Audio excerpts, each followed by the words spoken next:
Throughout the past few decades, Hugh Grant has successfully transformed his career to suit his typecasting for his new stage of life, and it seems that he was destined to play the villain. Of course, every project he takes on still contains a hint of whimsy and humor, as Grant can't help but slip his comedic timing into all his work. However, audiences are seeing Grant cast in movies as the antagonist more than ever, and it begs the question of if he'll ever go back. Grant seems to be having fun taking on villainous roles wherever he can. Grant was in some of the best movies from the golden age of rom-coms, but it's been a long time since he played the well-meaning leading man. Part of this is due to the fact that cinema, especially Hollywood, doesn't provide many leading roles for older actors. While this is a harsher reality for actresses than for actors, Grant still isn't afforded the same opportunity in the romance movie department.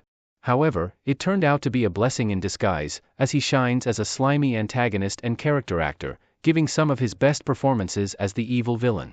Bridget Jones's Diary was a unique take on the rom-com in 2001, as its heroine was more realistic and relatable than many of the characters who populate the genre.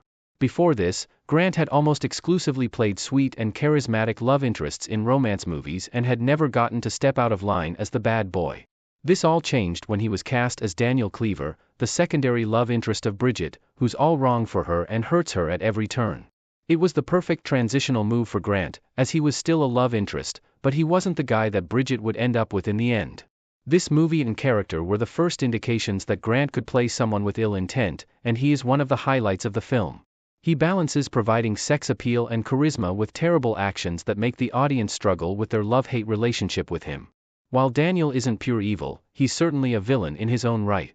Cloud Atlas is a mind-bending sci-fi movie by the Wachowski sisters and Tom Tykwer that follows a group of actors who take on many roles in a story that transcends space and time. Spanning generations and settings, Cloud Atlas sees its characters play roles outside of their races and genders to explore the passage of the human soul through different physical forms.